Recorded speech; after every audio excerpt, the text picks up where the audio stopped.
Okay, good afternoon, everybody, or good morning if you're like Patrick Stewart in the United States. Um, Welcome to another online Hot Politics Lab. It's Friday, and it is the last Friday of the month. And that means that we invite graduate students to our lab. Graduate students are the students that might be suffering the most from the pandemic. Universities are closed. There are a lot of informal structures around conferences that do not take place, and we think it's a good idea to give especially graduate students a little bit more attention in this period of that we live in. So today we have two, I would call them friends of the Hot Politics Lab. Both we have known them for quite a time. We have Tristan Klingelhöfer, who is a PhD student at Johns Hopkins University. Just a little context, we met Tristan 3 years ago in Philadelphia when I was visiting Temple there, and Gijs visited me, and Tristan reached out to us and wanted to meet up, and he outlined his project, and we thought it was great but also ambitious, and he has proved us wrong. He has done everything he wanted to do, and today he's going to talk about very interesting work where he has interviewed campaigners and on the role of emotions, and I'm very excited about that.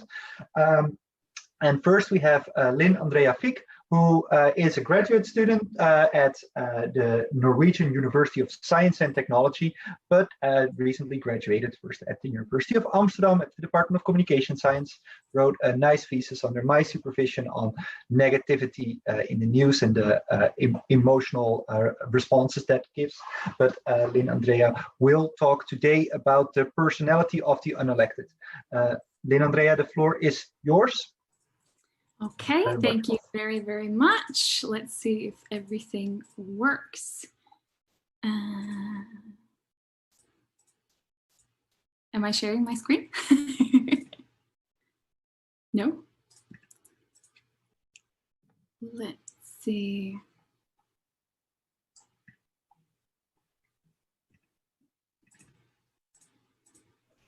There it comes.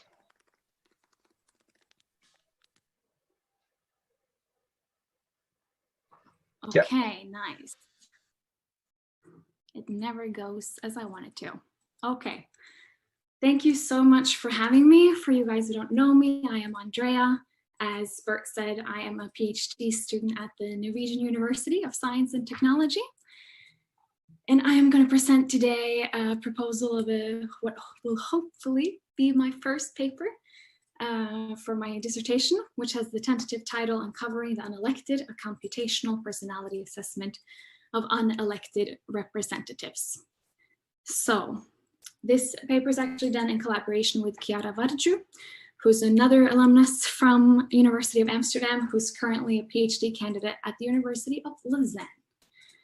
So a little bit of a background, my PhD is integrated to another project at NTNU, which is called UNREP, which stands for Unelected Representatives, the Impact on Liberal Democracy in Europe.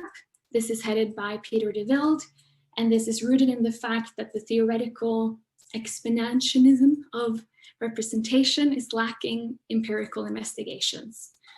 So to give you a little bit of a background, so Sayward theorizes that representation should be viewed as a dynamic process of claim making, and thus encompassing both elected and non-elected representation. And then unelected representatives are then people who make policy demands on behalf of different and often marginalized constituency, but without holding elected or appointed office. So essentially they are making these representative claims, but they've never been elected in any formal way.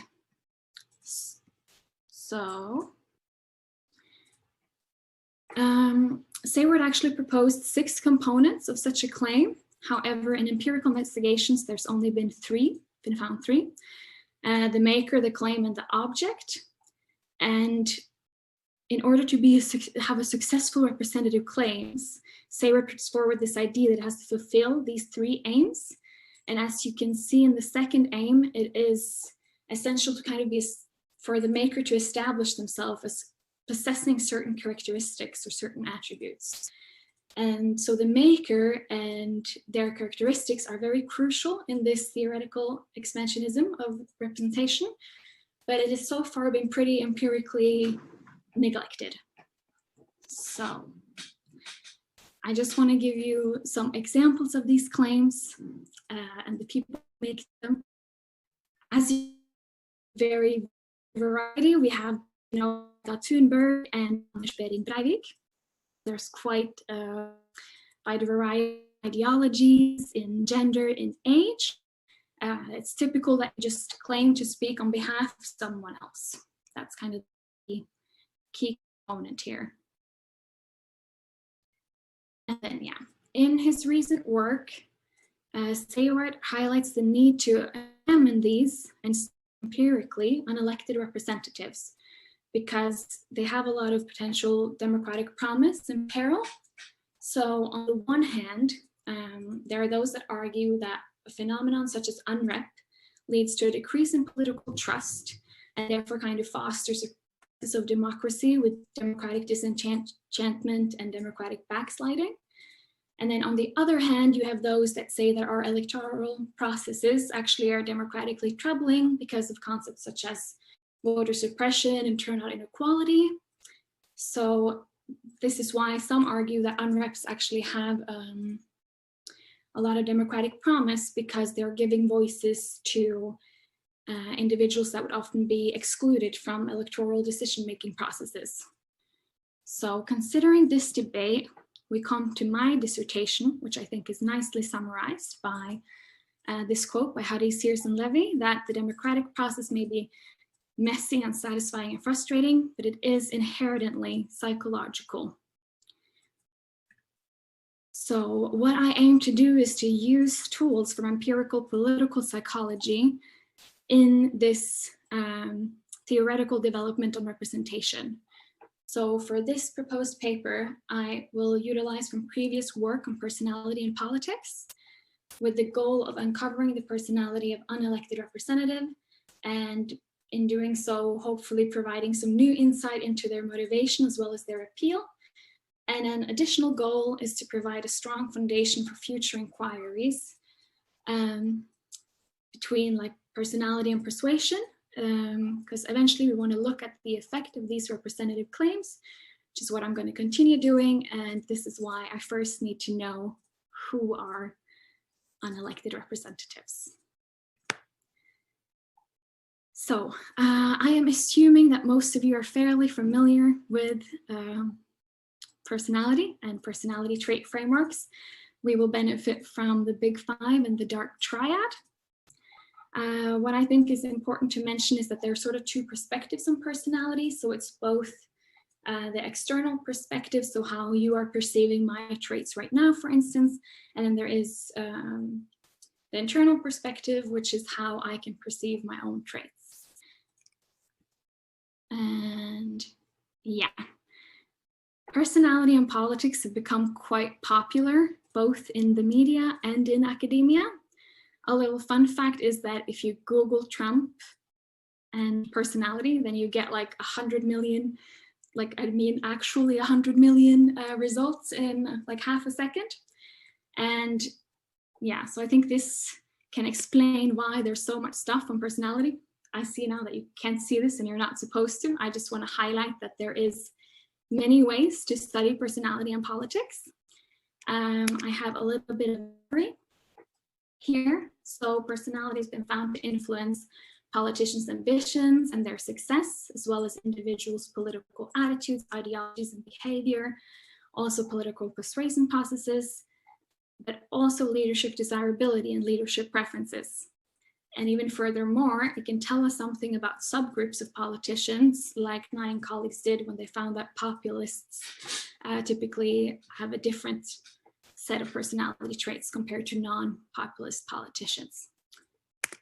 So I just want to also highlight some personality differences that I think is a little bit important here, especially regarding to gender and age cohorts. I think this little note from Nye exemplifies it really well. that extroversion led to worse results for typically younger candidates, and conscientiousness and narcissism are associated with better results for right-wing candidates, and openness is associated with better results for male candidates. So it's not always a uniform golden standard, but more that this can depend on other factors as well. And then I also think it is important to highlight that personality preferences for leaders depend on context. For instance, according to the adaptive followership theory, we see that our perception of social conflict will influence which leaders we wish to see in office. For instance, dominant leaders are often preferred when we perceive that there's a conflict with our outgroup. So I thought a fun example was, I hope a relevant one now that the time that we're in, because it's been a lot of discussion in the media, if you know, are female leaders better equipped to handle this global pandemic, as there's been less tremendous impact in countries led by women. Just thought it was a fitting example. I think we can conclude with that personality traits of leaders still aid in our understanding of how they are appealing to citizens, but I think it is important to consider like how appealing these traits are will be dependent on the individual's traits and also the social context. So yeah, I say that by empirically studying an elected representative and their personality, we gain insight into their motivation as well as their appeal. Additionally, we provide a framework which can aid in distinguishing these individuals from the average population, elected representatives, and each other. This leads us to our research question, which is which personality traits are prevalent among these unelected representatives. We also wish to know how they may or may not differ from elected representatives. We have an exploratory approach here. There is no previous research to this, so there's no justified predictions.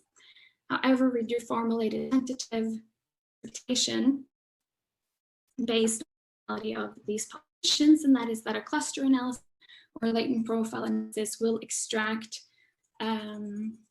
typologies or groups of unelected representatives based on, for instance, their traits, ideology, gender, and age. So, method, I was actually quite inspired by a previous Hot Politics Lab talk that I watched just as I was in my ID phase of my PhD. And that led us to read up a lot on the personality and language. And we figured that this was the best method for our project because, number one, we wish to understand how these people are being perceived, like how they're putting themselves out there, because this is really related to the second aim of the representative claim. So that is why it is ideal. And secondly, also because they benefit a lot from social media. So we felt like using Twitter would also be ideal.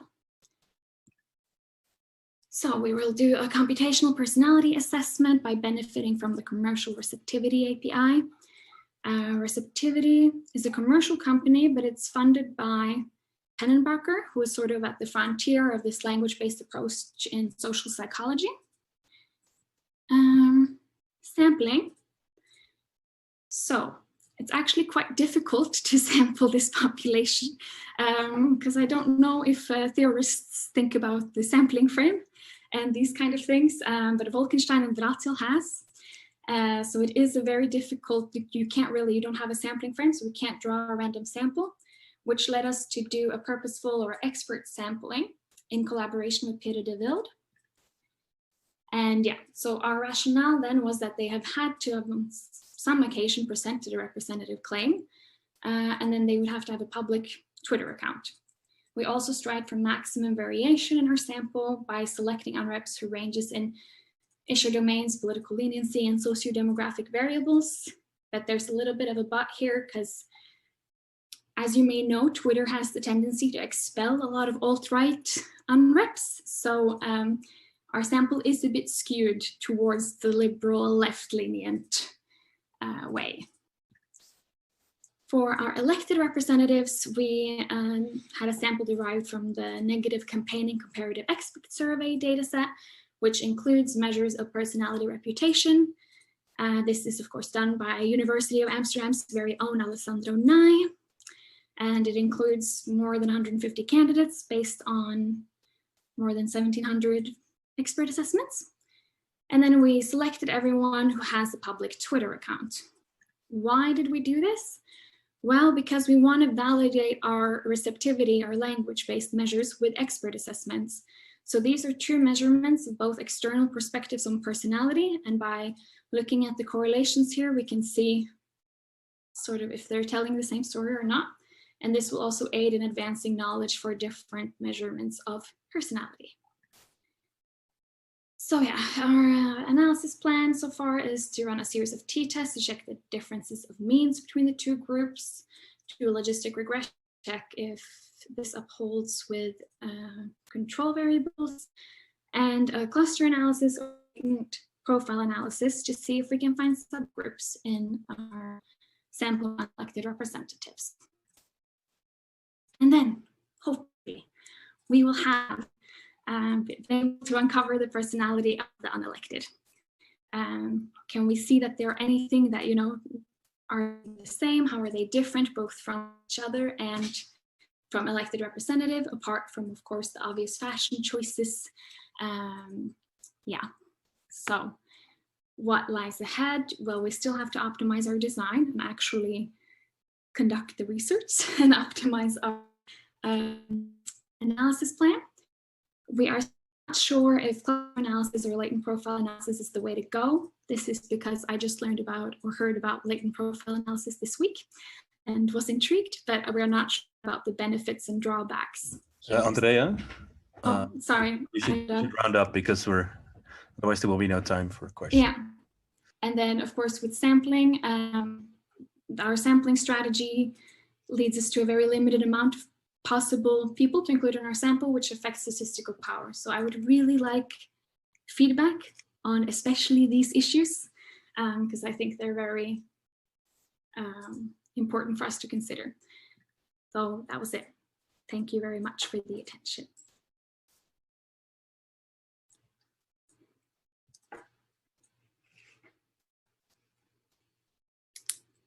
Sorry, yeah, I lost my mouse for a second. Thanks a lot, Andrea. Very interesting presentation, looking forward to the results. For the participants, nice to see all of you, 22 participants today, great show up. You can type your questions into the Q&A balloons and I will read them out. There's already one question, so thanks for posing that one so quickly. Question from Femke van S. Did you consider using the LTA, Leadership Trait Analysis framework? If so, why did you decide to use Pennebaker's personality model? Sorry, I can't see the questions. Wait, I'm gonna stop sharing my screen because then I think I can see. Yeah, if you go down and then there's the Q&A box and you can read it. Perfect. Yeah. No, so I actually haven't heard about the leadership trait analysis framework, and why we decided to use the receptivity and follow this language-based approach was because I think maybe I tried to mention that we want to see really how they are perceived, which a language-based approach allows us to do. And also we wanted to really use their social media platforms because we know that that's where a lot of their claims are being held. And this is really to keep it in line with the theoretical considerations of unelected representatives. So where the claims are will be important for us. And also we want to know how they are like putting themselves out there. What kind of attributes do they claim to have? We think that this is more likely to be seen in the language-based approach. So that's kind of why we decided to use it. Yeah. I think I'm not an expert on LTA, but there's some older literature in political science by people like Margaret Herman or David Winter about personality, but it's really unrelated to the Big Five personality work. It kind of has its own scheme, or maybe several schemes, and one of them is leadership trait analysis. I'm not sure if you're familiar with that work, but it might be worth looking at it given the similarity. The critique was already contained in my is that it's unconnected to actual personality models. So that also makes it a bit problematic, I think. But I will definitely check it out. Yeah. I should check it out. Thanks, Femke, for that question. Then Maaike Homan, very interesting research. Thanks, Andrea. Maybe I missed it, but I was wondering whether you already have some hypothesis about which personality traits are present in the unelected versus the elected. So we tried to formulate hypotheses, and then we ended up with feeling like exploratory was the way to go, because we don't really have anything on this group yet. So I don't feel like it wouldn't be a justified prediction when we don't know anything about this group in particular. Also because they're a very, very diverse group. So it's difficult to kind of see if it can extend, like we tried to look at it like, okay, could we, we expect the gender differences that are quite general to also be prevalent here, but then it also became a little bit too much to do in one paper. So it might be a spin-off paper at some point. But we felt like it was more suitable to do it now. But we do expect the groups to differ a bit because of the fact that in the unelected representative group, there are way more women and way younger people and more people of color. And so there's like typically maybe people you don't see holding elected positions, if that answers the question. Yep. Thanks. Moving to a question from Haley Kelsall. Hi, Andrea. Thanks for this really interesting presentation. So neat to hear about what you're working on now. I was wondering, could you elaborate a little bit on the receptivity API? How does it measure personality exactly? Yeah, so this is where my co-author is a little bit better than I am, because I'm not so familiar with API and big data. But it is basically an API made from, so there's a documentation page.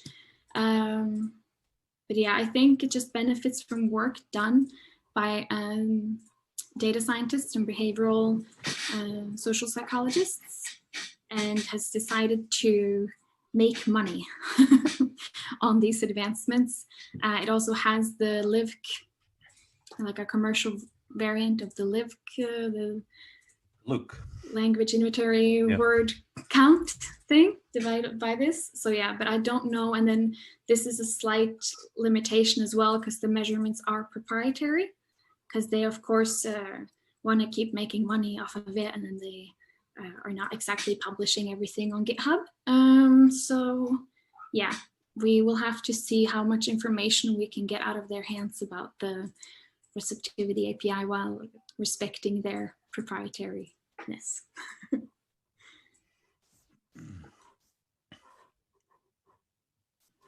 Okay, thanks. Christy, you wanted to ask a follow-up question on this, or? Yeah, maybe. Yeah, thanks a lot. That sounds really cool. And I'm also especially interested in this personality measurement based on text, and I guess. Can you talk a little bit more about the languages you use? What's the role of the different languages? Or do you only sample politicians, or sorry, not politicians, but unelected representatives of a certain speaker that use a certain language, right? And I'm wondering how you think about the validity of that measure, if that API does some proprietary magic, and then you use it on text that is very specific because it's political text, that it's, I assume it's very strategic text. It's not necessarily just a free-flowing text or language that comes from those people. Did you think about that, and how do you want to deal with that? Because I have to admit, I'm struggling with that myself when I think about what I want to do, what I'm doing. So that's I think that's that's not that easy. So we're only using English tweets. A lot of people tweet in several languages. We actually have an intern on the project now that's looking at how they present themselves differently. He's looking at unelected representatives from Arabic nations, and he's actually looking into the difference in how they represent themselves in English and Arabic, because there's probably a different audience there. You know, you tweet in English to reach a more international, often more Western audience. So there's definitely considerations we have to take into account by the fact that we are looking at their English written tweets. I'm sure it's very strategic, but strategy is sort of part of this representative claims. So we want to know, like, it's not going to be their innermost personality, like we want to know how they present themselves. So this is why we want to look at the tweets and want to understand the personality that comes across from their communication and from their representative, which hopefully has the representative claim somewhere in there. So that's sort of the judgment of it. Of course, the fact that it is English tweets is a bit of, because we do expect it to be different, because a lot of them don't have English as their native language. And of course, there's research on, you know, when you're bilingual, maybe your personality slightly differs in two different languages. So, but then again, we're sort of arguing that this, how they are perceived in English is still how their constituency is perceived, if that makes sense. I don't really answer your question, Kristen. I think it's a it's a tough question, and I hope.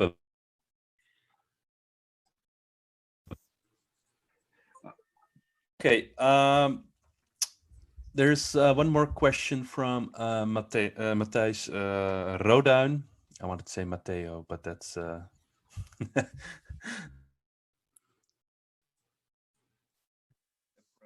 promising.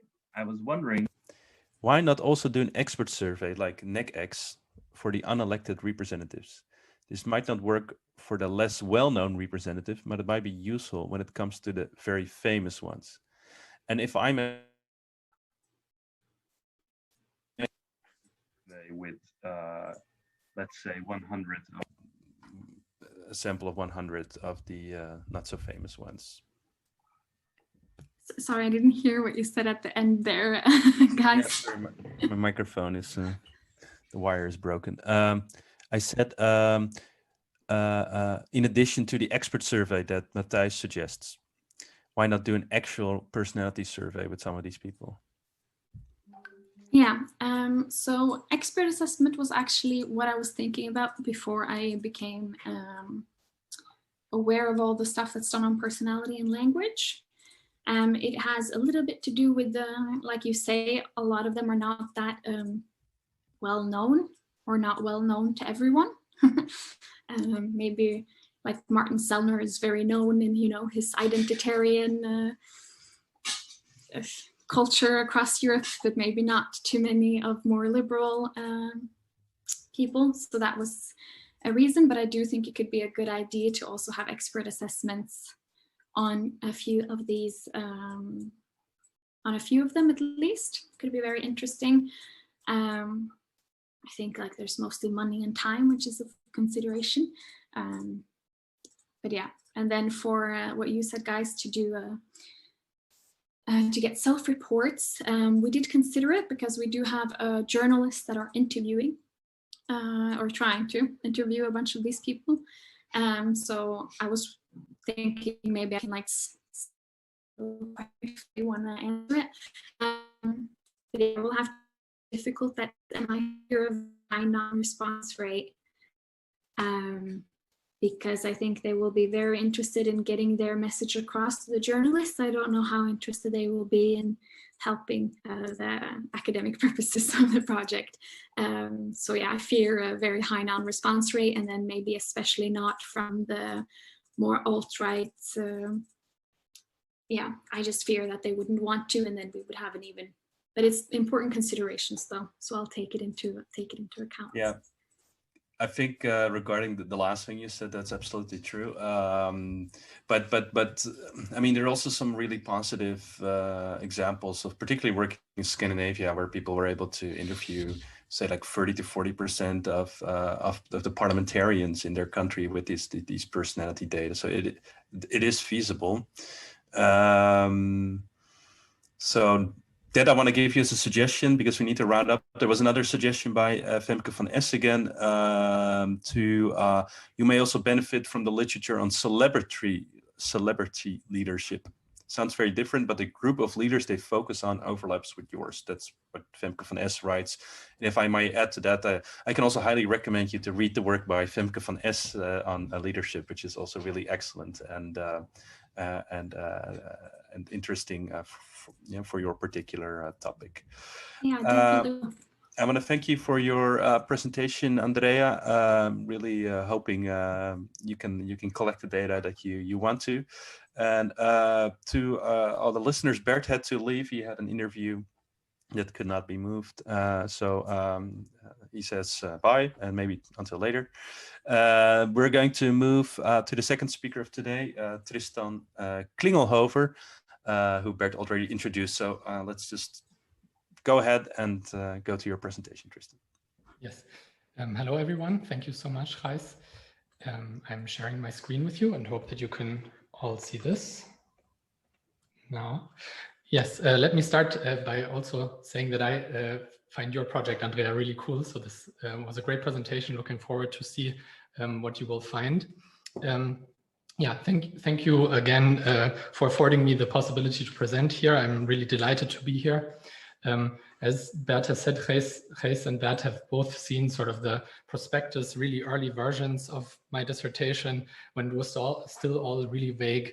So I'm happy to show a little bit what has grown out of it. But I'm also really interested in the work that the Hot Politics Lab does. Actually, part of my dissertation is an experiment that uses skin conductance measurements as well. However, I decided to present something completely different. A question that is hopefully of interest to you, but something that is methodologically a little bit further away. Yeah, the research question that I want to address in my talk or in this chapter of my dissertation that I've written is, why do populist parties seemingly appeal more to emotion than the established mainstream parties? Now, at least since the Brexit vote and the election of Donald Trump as US president, pundits have made this argument that the culminating success of populist and radical right parties in particular is due to their appeal to the emotions of voters. We see similar arguments in scholarship with much more nuance, obviously. But what I think we don't have a good grasp on yet is why that would be the case, or why that is the case, why these new challengers opt more for emotional appeals than maybe rational appeals.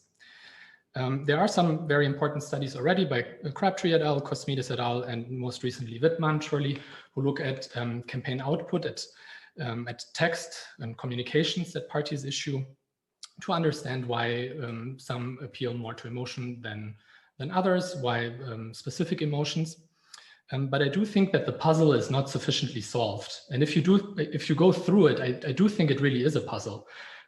If we go from psychology, where we sort of know that emotional appeals are quite effective in persuading and mobilizing, more effective than rational appeals, then why wouldn't the mainstream parties, especially given their huge resources, also appeal to emotions? Like that's the puzzle that I want to address.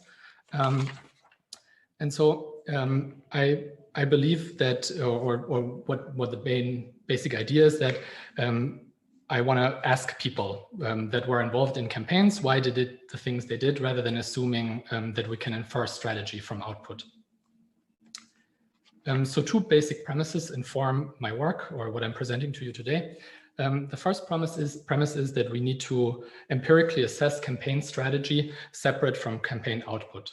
The latter, so campaign output, flows from strategy, but it's not completely determined, right? Specific party communications also take into account medium effects, time periods, what other parties have done, stuff like this. But we often conflate the two and basically measure strategy based on campaign output and text. And the second major premise or assumption that I have is that the people who are involved in campaign design devise strategies based on the electorate and the voters they see or how they perceive them. And then if we as researchers want to aim to understand campaign design, then we have to put ourselves in their shoes as well. And we have to understand the voter psychology that parties envision. And I do believe that the perceptions and the lay theories, as Susan Herbst would call it, that people who are involved in campaigns, these perception lay theories that they have and which inform campaign strategy, that they become more important with time. As cleavages disintegrate, it's just not as clear which electorate becomes to which party, who you should appeal to and how. Now, if we think, or like if we look into the research, into the literature of what we know, how do people who are involved in campaigns see voters, there's actually not that much there. One important study by Ekengren and Oskarsson, they have analyzed internal party documents of the Swedish mainstream parties, and they found that at least until the 90s, the Swedish mainstream parties envisioned the voters as quite rational, almost ideal, typical as our classical visions of democracy would see them as well. Scattered research of various other disciplines would suggest that maybe consultants are the ones who have theories that voters are emotional rather than rational. Advertisers, people who work in advertising agencies. Some of this is informed by psychology, others more informed by pseudopsychology, stuff that is taught in business schools, marketing, studies, basically. So my analytical approach was to do semi-structured in-depth interviews with politicians, party staff, external consultants, and advertisers, which were centrally involved in election campaigns. And I chose Germany 2017, Austria 2017, and Italy 2018. In the Q&A, I can happily talk a little bit more about the rationale for this, but for now, and for the sake of time, I'll just take it as given. And I asked them questions about the campaign, how they perceived it, what were their rationales in their choices that they did. I asked them about the organization of the campaign and also their beliefs about the voters. And I always moved from the general to the more specific, asking questions like, how does the voter work? How do you think voters are mobilized? How can you persuade a voter? These kinds of questions, and then moving more specific to, do you think emotions matter? Things like this. My goal is to understand how these campaigners, how I call them, this group that I show you in the first bullet point, how they view emotion, how they conceptualize emotion, how they conceptualize rationality, what they think is the relation to voter behavior, and how that then flows into campaign strategy. And so the methodology is not very straightforward because I want to know how they themselves define things, and rather not than having the positivist me setting definitions for them. So I'm also going to just give you in the next couple of minutes just a lot of direct quotes basically of what they're saying, because I do think if I'm interested in how they conceptualize things, then language becomes very important. What meanings do they give to the labels of emotions and rationality? So some of you may have seen this tweet. My approach is very proudly taking the role of Elton John here on the right for qualitative research. Jokes aside, let me show you a brief overview of or breakdown of who I talked to in terms of parties and roles. Overall, I got extremely lucky in terms of who I was able to interview, and this I'm tremendously indebted to sort of academic intermediaries who opened all the doors. Thorsten Faas in Germany, Laurence Enser Jedenastik and Wolfgang Müller in Austria, and Linda Basile and Luca Erzichelli in Italy. Without sort of them working all their connections, there would be nothing here. You see here that the Italy quadrant is kind of sparse, so also happy to talk a little bit about this in the Q&A. Going through all the interview material, everything that was recorded, I inductively categorize the campaigns that I'm studying. Rational strategies, I had the Social Democrats of Germany, the German CDU, and the Italian Partito Democratico sort of belongs here. Emotional strategies, the German Liberal Party, FDP, the Austrian Christian Democrats, ÖVP, and the AfD, right-wing populist German party.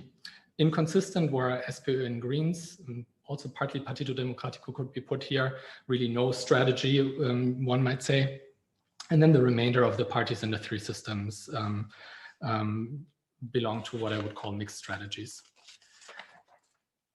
Let me give you some flavor of how some campaigner would describe what a rational campaign is and what they believe that they did. So this is Partito Democratico in Italy. The campaign completely played on rationality. 100 points for 100 immediately realizable goals. So it was full of policies, but not politics. Our problem is not the policies, but the politics. So the ability to get in tune with the feeling of the country, with some feelings of the country, understanding them, transforming them, offering them a perspective that was missing. So we were 100 points, 100 programs. We did this in government, this is the improvement, and later we will do this. But the sentiment, the underlying political message was missing. In contrast, how are emotional campaigns described? This is AfD, two campaigners from AfD. The first one, politics is supposed to move people, and therefore election campaigns have to awaken emotions, give impulses so that emotions are stirred, on which I can then jump on as a politician again.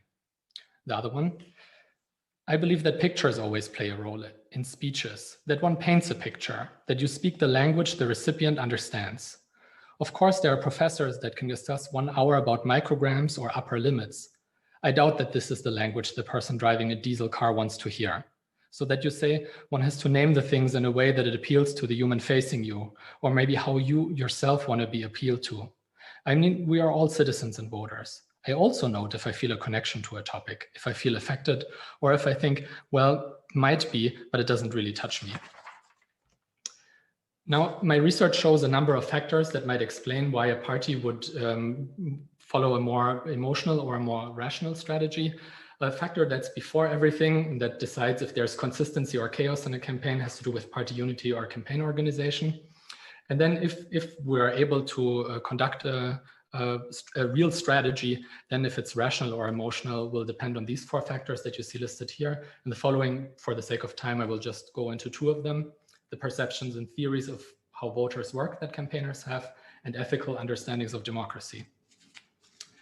Let me read you a quote here from an SPD campaigner. When I asked him just in the most general terms of how the voter worked, the campaigner responded the following. Well, the basic assumption of the SPD has been for many years, has been that, so to say, I don't know, that the voter is a homo economicus transferred to politics. He votes for that one who is able to deliver the best, given the voter's current life situation. Let's say a very utilitarian understanding. This is the basic concept. It is the concept which is behind the mantra, we have to regain lost trust. We have to make politics for the people and all these other slogans. The idea behind it is always, boy, if they only recognize what great things we're doing for them, for the majority of the people, then they will vote for us. CDU campaigner, when asked if the campaign of the CDU wanted to consciously or deliberately appeal to emotions, answers, I think this is an artificial distinction. It's not true to life. And nobody thinks like this in a campaign. This question has not been addressed in any of the campaign meetings in which I participated. This is not to say that this is not an important question, but I cannot answer it because we do not talk like that. That is, you cannot build a campaign like that. Now, this apparently is what CDU campaigners truly believe, but it's not true in the sense that you can build campaigns on emotions, and quite deliberately try to incur emotions. Now, this is a map that was drawn by the campaign leadership of the FDP and sort of the basic strategy of how they wanted to campaign. You see FDP in the upper right quadrant in a space that is defined by optimism and pessimism, partly. Now, these are themselves not emotions or feelings, but that's how campaigners describe them. They talk of optimism, pessimism, of life feelings. And we also know, of course, from psychological research that optimism and pessimism go together with hope and anger on the one hand and fear on the other. Now, because I'm running out of time, I realize, let me go to the other factor quickly, the ethical understandings of democracy that I also think influence whether parties drive a rational or more an emotional campaign. I'll give you just maybe 2 more quotes here. SPD again, when in part of as the conversation progresses, one of the campaigners says, democracy is always about creating, about change for the better, and thereby also about content. I do believe part of our problem in the past has been that we have focused too much on content and bullet points, that we neglected other dimensions of politics. that have to do a lot with emotion. Nonetheless, as I said, I believe this is the right understanding of politics for society, that democracy is about collectively forming an opinion about things of public welfare. Consequently, this simply requires content. Similar quotes that go in similar directions is that the functioning of parliamentary democracy requires having civilized discourse. Democracy is about civilized debate. An example of the CDU maybe as well is that one or multiple of the campaigners actually said that they have learned in the past how to stir up emotions, that it's quite effective, but that politicians tell them, we can't do this. We are not AfD. We have an ethical responsibility to not do this, right? So behind all of this is sort of a responsible party model that informs here the mainstream parties that I'm studying.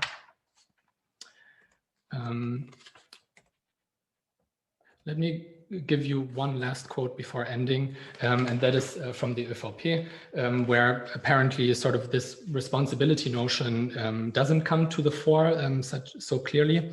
Actually, also in FDP or the AfD as well, campaigners are very clear that appealing to emotions might be negative for democracy. They say it, they regret it, but then they say, but that's just how the voter is, so we have to adapt. If we want to win, we have to make use of it.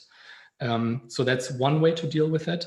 And another one is to sort of romanticize the use of emotion even more. So you see this in this quote by an ÖVP campaigner. Especially digitization, social networks, overstimulation, floods of information, and so on. Complexity is the enemy. Such a reduction of complexity does not necessarily have to imply populism, yes? To say that I communicate in a value-driven manner. What does this have to do with populism? From my perspective, not very much. These are simply values. This alone frees the voter from some degree of complexity, and I believe this is necessary. Whoever wants to win over voters cannot overtax them with complexity. Full stop. Enough. Over. One has to get off from their high horse. Those companies that make money have long understood this, yes? And politics is always so aloof that anyone believes that politics had an entitlement to occupy people's minds. This is absurd. So a very different ethical commitment to simplify, and emotions will go hand in hand with that. Okay, as I'm running out of time, clearly, let me just show you briefly a couple of takeaways. What I found is that the emotion rationality distinction has meaning to practitioners, even though we know in psychology, or at least since Damasio, that it's an artificial distinction. I haven't shown this to you, but consistent strategy requires party unity or a specific campaign organization. And there are important differences as to whether parties believe emotions work primarily through personalization or through issues. Whether a campaign opts for an emotional or a rational approach follows from parties' more general approaches to politics. Rational campaigning often goes together with the responsible party model, or something that resembles what we as researchers call the responsible party model, whereas emotional campaigning goes together more with utility maximization, or in the case of AfD, and I haven't shown you this for the sake of time as well now, is a more radical pluralist, or at least professed pluralist understanding of democracy. Apologies for going a little bit over time. Looking forward to your questions and thoughts. Thank you, Tristan. And indeed, this is super interesting material. Yeah, for people who have questions, you can type them into the Q&A. I just had a short question. Are you familiar with the work of Daniel Kreis? Mm-hmm. Yeah. Okay. So that's on your radar too. Yeah. So there's really interesting stuff by him on, but then taking the US as an example. As a follow-up question, what I'm, I mean, I could definitely see this distinction between emotionality and rationality in terms of talking about emotional appeals, right? This is something else than emotions. I mean, I think it's irrelevant that you know, at the level of the brain, emotions and rationality are intertwined. If we talk about communication, I mean, you can definitely separate more or less emotional appeals. But I had one particular question about the rationality strategy. I mean, is this strictly about the responsible party model, or could we actually think about all kinds of different political science theories about how elections work? I think like spatial model, or maybe economic voting, or is this something you found in your data too, or? Absolutely. So all of these that you mentioned make an appearance, sometimes in combination, sometimes separately. So especially retrospective voting appears a lot for the Social Democrats in Germany and in Italy. Then also chasing polls, right? So that's exactly what we expect from some sort of Downsian stylization.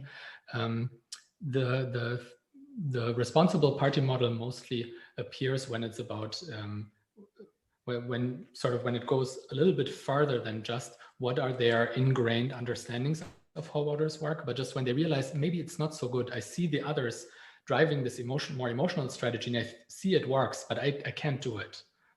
Right, so that's where this, what I call the responsible party model comes in. Some sort of responsibility for the nation, for the country, for democracy. It's articulated throughout in the three parties. Yeah. And no,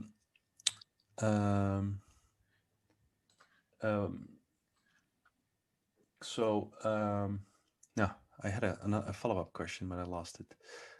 Sorry.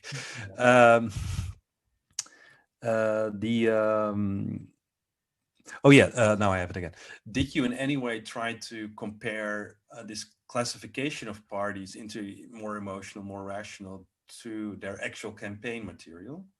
Not yet. Yeah. So that's the goal, sort of the next chapter of the dissertation, and I'm still collecting sort of the campaign communications, and then try to bring it together a little bit. Yeah, but that's the thing that's the least worked out so far. Hopefully will be in the next couple of months, actually. Yeah. Yeah. Okay. Because you said something about this leadership dynamic, and I think this is really important that in the end the consultants and the advisors can do as much as they want, but if the leader doesn't behave like that in the debate, then there's really interesting work, not so much in party politics, but in campaign decisions for companies, where they look at the decisions that are being made regarding whether to continue with a particular campaign or to drop it, are really strongly influenced by the leadership decisions. Specifically, that so I have to be a bit more specific to explain this. So this is work with a company called Optimizely, where they make minor changes to websites, essentially, to see what works better. And then if the leadership intervenes, they're both responsible for much more dramatic decreases in popularity, as well as much more dramatic increases in and so it and I think that sort of finding has some sort of analogy in this as well, that when the leadership intervenes, it can really go into both directions in terms of its success. Yeah. The interesting thing is maybe about especially the two parties that I found to be most emotional, like FDP, ÖVP, and then the right wingers are different story. But FDP and ÖVP have, in terms of their internal organization, much larger influence of the consultants, who we'd expect to have this kind of thinking anyway. And in terms of the FDP, it's almost an extreme. It's almost a symbiosis between the party and the advertising agency. They entered a long-term contract right after the previous federal election. They're working together for 3 years, involving advertisers in party decisions, like in the organization itself. So that really shows there, like how the influence goes, right? That's very different in the mainstream parties, where the party bureaucracy still holds a little bit closer. Yeah. Okay, we've got a couple of questions. First, Matthijs Roduin. Hi, Tristan. Great question in research design. I very much like your inductive qualitative approach to emotions and ideas about voting behavior. He has 2 questions. I will read out the first one. What I didn't fully get, did you ask respondents specifically about the role of emotions? Or did you start with very general questions about how respondents think about voting behavior. This would be the most inductive approach, right? Not even mentioning the word emotion and see what they come up with. The second one. So I started very generally, and then some of them will mention emotion or use labels that fit the category. Mm-hmm. Then obviously it shows to me also they think like this if they mention it themselves. And then, but then if they didn't mention, then I would poke a little bit afterwards. Yeah. So here you see only a synthesis of everything, and in written form, it's a little bit more clear. The second question is, could you say a bit more about how your findings link back to the populism emotions debate? Yeah, I would say that we see that, or like I find that actually it's not so much that only the populists appeal very consciously, deliberately to emotions, right? I have actually one classical mainstream party, ÖVP there. FDP is also not what we would think of as a populist party. Now we might argue maybe they're moving more to populism, but now, you know, that's maybe beside the point to go into depth on this. What I do think is that we see already that it's not so much about government status, which is what the literature has argued very strongly. And I mean, that's also true, but the story is a little bit more complicated. I want to make the case that it is. Yeah. Okay. Next question is from Nandini Day. Thanks for such an interesting presentation. This is slightly outside the ambit, but what effects would you say a party's emotional or rational bent in terms of your research has on mobilizing more volunteers or attracting more party membership? Mm-hmm. I cannot answer the question, actually. I did not look at this. I very decidedly at some point say, not looking at party members, activists, just focusing really on the top level here, just for sake of making it feasible. Yeah.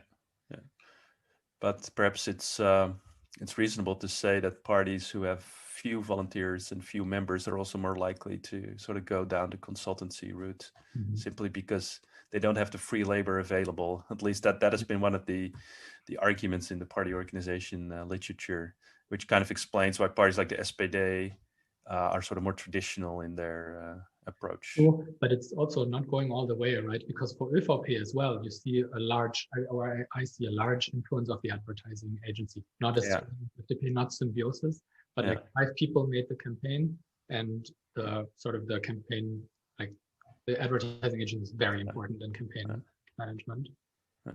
Yeah, so maybe it's more about the level of activity then, rather than the numbers. Yeah. Okay. Thanks for that question. Chiara Vargiu. Hi, Tristan. Super interesting research. Out of curiosity, why was it so difficult finding respondents in Italy?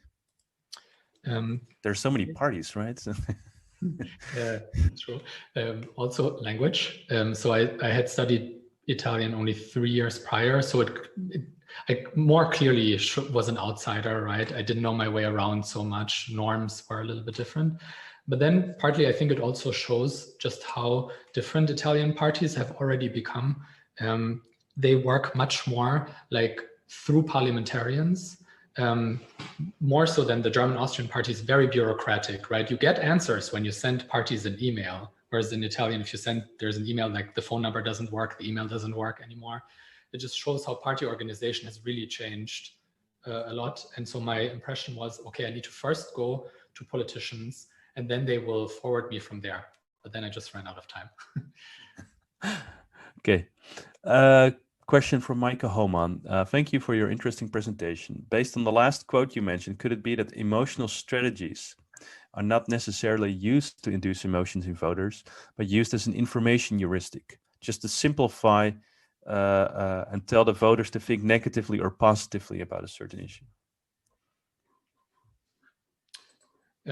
Yeah, surely. I mean, as in your question, please, they can have very different views of what rational campaigning looks like, very different models that we all recognize. But the same is also true for the emotional side. Some of them have things or say things that are exactly like Lodge and Tabor. Some reminds very much of Marcus's work, and then others is just pure information heuristics or pure like what's the name? The affect as information hypothesis. So it's not very consolidated, right? It's all, it's just I can label it that they look at emotions, or like, that's what I've been doing. But there's a lot of mess sort of in the data, definitely. Okay, thanks. Last question from Isabella Rabasso. Thanks a lot for this talk. This is very cool research and opens so many exciting questions. I totally agree. We'll limit myself to 2. Did you find differences between campaigners and politicians in your interviews? That's 1. Yes. So now when I used campaigners, I was also including politicians in this broad label. But however, there is the difference between politicians and the advertising or consultant people. They more clearly tend towards emotion, right? You see also their education like just pouring up and pouring through, whereas politicians are much more into this narrative of democracy and liberal understandings of democracy that require debate. Okay, second, do you find similarities in how parties perceive voters and how we, the public and academics, perceive voters? It struck me that the AfD quote about their own electorate was not very favorable as citizens who need emotions, not very rational. By the way, the Forum for Democracy Party in the Netherlands also had quite a nasty remark about their own electorate not being smart enough or something like this. Do parties perhaps have a better idea of who their electorate is and adapt to it than you suggested in your introduction? Now I need to think, what did I suggest in my introduction? I mean, let's put it like that. I think some clearly do, like the FDP, right, and the coordinate system that I showed you, turns out that strategy really worked out. Like they did also post-election studies where they tried to identify psychographically. So like, who are optimistic people? Did they vote for us? And that was their strategy in the beginning. It worked out quite well. But I have to say, like if I think of CDU, like the trouble of trying to identify who the party is, what role it should play in the party system, that's clearly visible. So many different views on like which groups matter, but all of it more socio-demographically defined.